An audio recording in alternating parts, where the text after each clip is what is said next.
Hey guys, today I'm gonna tell you a story that'll chill you to the bone. It's about an old American train station where something happened one dark night that I can never forget.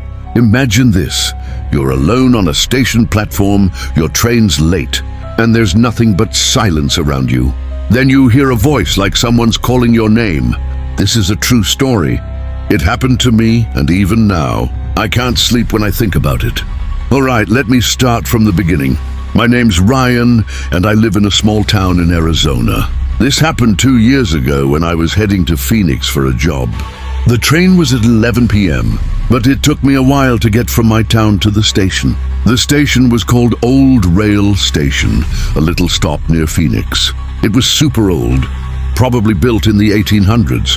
During the day, a few people came and went, but at night, it was completely deserted. Only 1 or 2 lanterns flickered, and sometimes you'd see a stray dog wandering the platform. That day I got there late. My bus didn't show, so I took a cab. When I reached the station, it was already 10:45 p.m. An announcement said the train was delayed by an hour. I thought, no big deal, I'll wait. The platform was empty, just me. The ticket counter was closed, but there was a bench, so I sat down. The air was chilly, it was October, and fog was starting to roll in. My phone was almost dead, so I turned it off and put it in my bag. I just sat there looking around.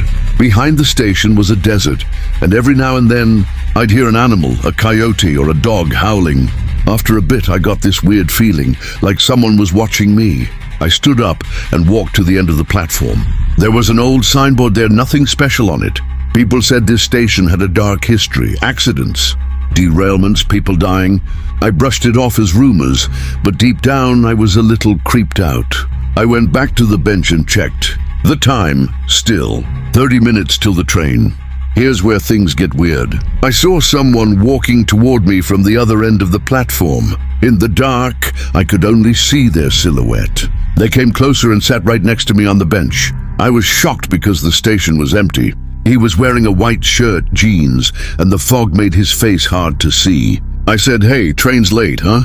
He smiled and said, "Yeah, always is." "Where you headed?" His voice was normal but kinda heavy, like he had a cold. I said, "Phoenix for a job. You?" He replied, "I'm from around here. Come to the station every day." I thought, weird, why come at night? But we started talking.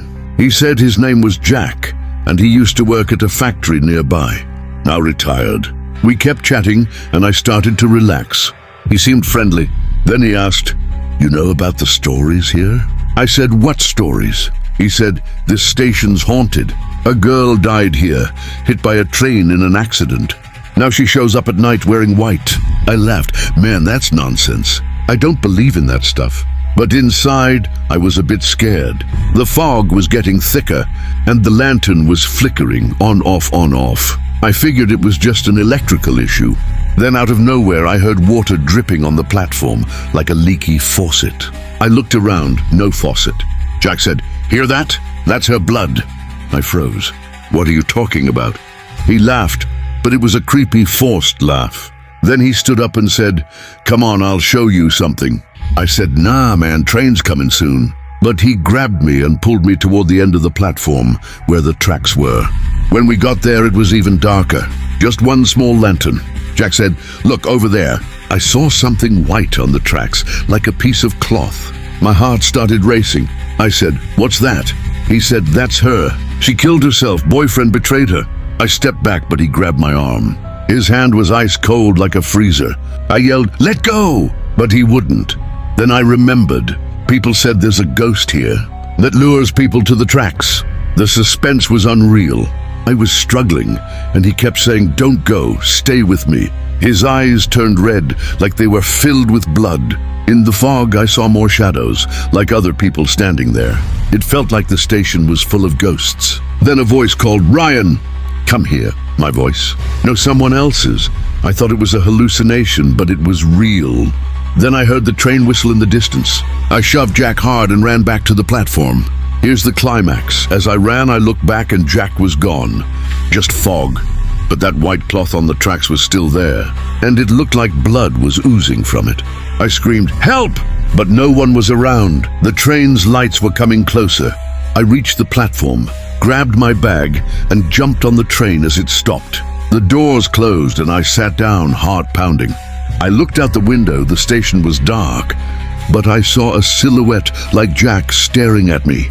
The train started moving and I thought, was it all a dream? But no, there was a mark on my arm where he grabbed me, a red bruise. I collapsed into a seat, panting heavily, my face pale and eyes wide with terror. When I got to Phoenix, I did some digging. Turns out a guy named Jack really existed. He died 20 years ago, hit by a train.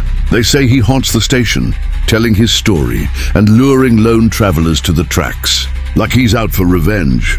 Guys, that's where the story ends, but not for me. Even now, I get scared riding trains at night. If you're ever at a station late at night, don't stay alone. If someone talks to you, ignore them. Sometimes they're not human. Here's the twist. After that night, I found Jack's picture online, and he looked exactly like the guy I met.